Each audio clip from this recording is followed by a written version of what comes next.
Best described as an armor-plated land shark, the Bulette is one of Dungeons & Dragons' earliest monsters, and has been plaguing the Forgotten Realms since 1st edition. Inspired by some truly interesting plastic monster minis, the Bulette quickly became a staple of the D&D tabletop, and many an adventurer will have encountered one of these mucky behemoths in their time. And with its mouth full of iron-hard teeth and serrated jaws, head built like a fortified mining drill, and incredible, yet perhaps unexpected ability to jump to lofty heights, the Bulette is a creature not to be underestimated, and can provide a solid challenge to those facing down one in combat. So let's run a statistical analysis on this monstrosity. Kicking off with the numbers, the Bulette boasts 19 to strength, 11 dexterity, 21 constitution, 2 intelligence, 10 wisdom, and 5 charisma. This stat spread depicts the Bulette as a bulky ambush predator, a creature that uses its weight and size to crush and pin its prey, before then dragging their lifeless remains back into the depths of the earth for consumption. In combat, a Bulette will use this simple yet effective strategy to attempt to get the jump on its targets, aiming to pull off a surprise round where possible. Their low intelligence means that they won't particularly plan this attack too much beyond their natural instincts, but their middling wisdom portrays enough situational awareness to know when and where is best to strike, as well as which targets are within the optimum weight class for a takedown. The Bulette will initiate an attack by positioning itself below its target underground, before pushing its engines into overdrive, burrowing incredibly rapidly upwards through the ground, breaching directly underneath its foe in an explosion of earth, jaws, and claws. Any creature caught off guard by this will be suffering from a mixture of shock, awe, and horror, as the now revealed Goliath snaps towards them with a gigantic armoured skull, contorted and ridged in such a way that the serrated edges of the jaw act as a muscle-powered guillotine.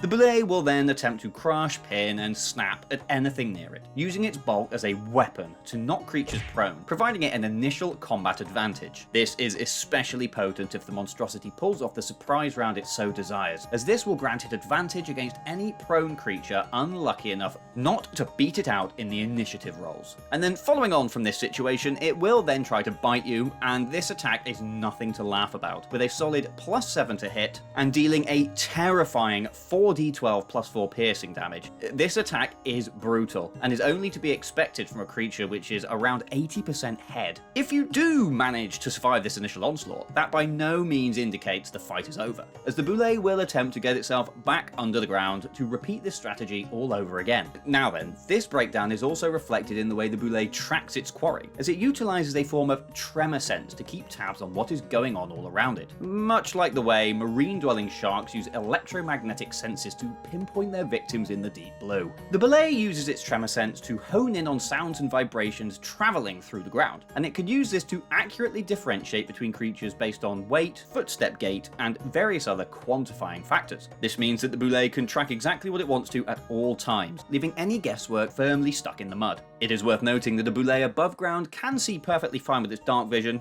but while underground, it is more or less fully reliant on its tremor sense. With this knowledge of how the Bulette hunts, a cunning adventuring party could turn this to their advantage, making use of flight, weight-reducing magics, or police systems to more safely navigate through a Bulette-infested area. And speaking of Bulette-infested areas, boy can these things travel. A single Bulette usually patrols a territory stretching up to around 30 miles wide, and they keep regular tabs on this entire area, making sure that no rival Bulette or other predators move in and upset the balance of their lonely domains. If a territorial Bulette does encounter an intruder, it does everything in its power to remove them, regardless of the offending creature's size, strength, or numbers. This often ends in a bloody swirl of teeth and claws, with either the Bulette or the invading pretender ending up lifeless at the scene of the crime. These hard-headed individuals are incredibly unlikely to back down from a challenge, but will actively try to retreat when the odds turn against them. In this event, they will tunnel away as close to Mach 10 as possible, finding a secluded corner in their underground kingdom in which they can hunker down, lick their wounds, and come back for round 2 another day. Bulette can often be found covered in deep scarring, most likely as a result from territorial conflicts with other Bulette. That being said, previous encounters often do little to discourage Bulette, and once a fight is over and their wounds have healed, they forget about any losses and will return to the fold as if nothing ever happened. Now, in appearance, the Bulette is a huge, armor-plated creature,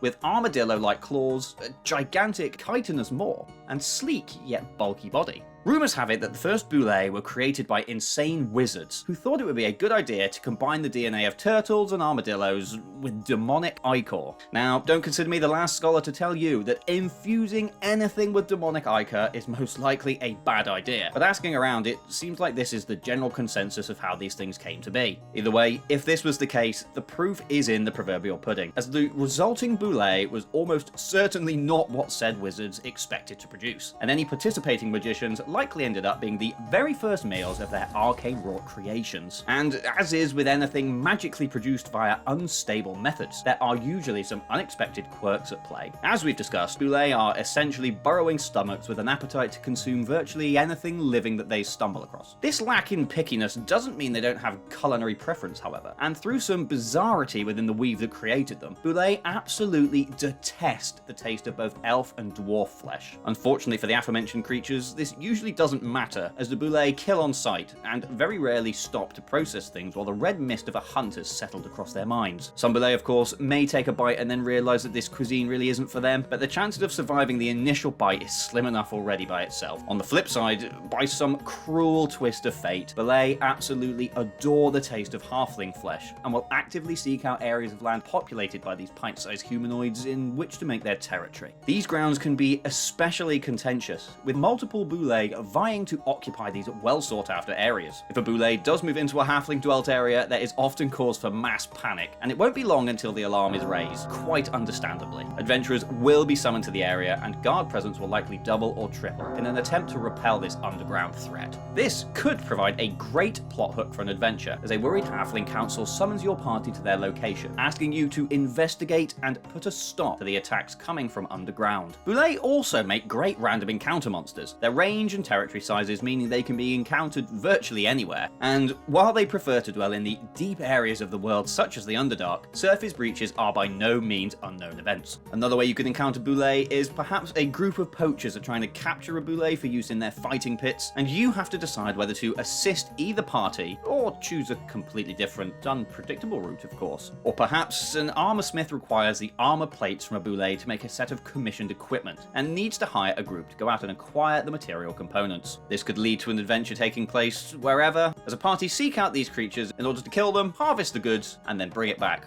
preferably uncontested, however you choose to encounter them. The Bulette is a truly classic Dungeons & Dragons monster, a monstrosity dead set on murderizing all those that cross its path, providing an engaging challenge for seasoned adventurers and players, as well as greenhorns encountering their first TPK-threatening foe. Hello everyone, Ben here, and thank you very much for watching. I really hope you enjoyed this video about encountering the brilliant Bulette, and if you're a player who's encountered one in a game or a DM who plans on running one, and let me know all about it in the comments below. Now, as my own story for the Bulette, I have previously run one before, and I did actually go down the route of using one in the Underdark areas to entice the party with some loot and some rewards. There was a group of poachers that were encountering the creature at the time, and the party did decide to go down the alternative route of capturing this creature for themselves, shooing away the poachers and taking the Bulette as their own reward. They then later used it to fight in the monster fighting pits that are located within one of the major cities of my world, and the Bulette in question did in fact go on to do some pretty good things for them. So big up to the champion Bulette in question. Now, with some recent channel updates, there is now a Patreon which you can join for free, or if you would like to support the channel a little further, there is a paid option which you can explore. This includes access to things like the Discord, in which we chat all things D&D, so it'd be great to see you over there. As always, if you did like this video, then please consider dropping a like, commenting, or subscribing to the channel. It means a lot to have you all here watching, and I'm really keen to keep making content for you all to goggle at. There will be some expansions to these options in the future, but for now, I'm just getting it off the ground and getting it to a point that I'm happy with. So thank you very much to everybody who has supported so far. But with all that said, it is time for me to sign off. I hope you have a great rest of your day, and I'll be sure to catch you again in the next one. Bye bye.